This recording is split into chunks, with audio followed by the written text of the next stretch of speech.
The government further says essential service workers, including healthcare workers, security personnel, teachers, and persons above 45 years, will be vaccinated.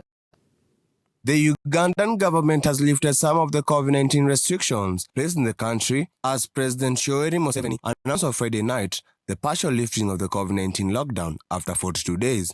Schools in the country still remain under lockdown but should continue teaching online. Museveni says the decision was made by the National Task Force after considering a drop in COVID-19 cases, positivity rate, and hospital admissions. The task force considered the degree of adherence to safety and the effects of continuous lockdown on the country's economy and citizens. However, there are still restrictions even with this partial lifting of the lockdown. Museveni said, and I quote, "Curfew time maintains at 7 p.m.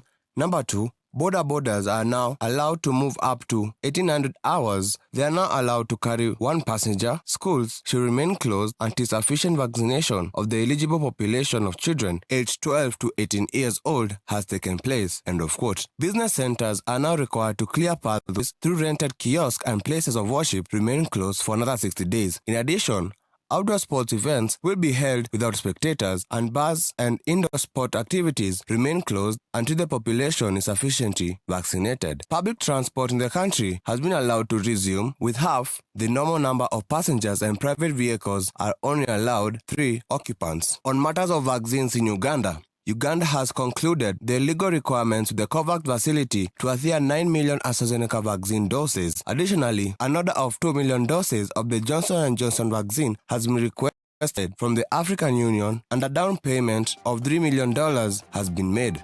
Keith Gitonga, Lookup TV, Nairobi. Now, thank you so much, Keith Gitonga, for that story. We will be taking a short break here on Trending News here on Lookup TV. Stay tuned. I'll be coming back with more stories on this bulletin.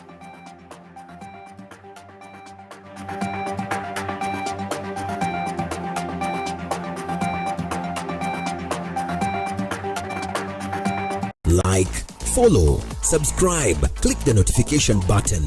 Join the Lookup TV movement.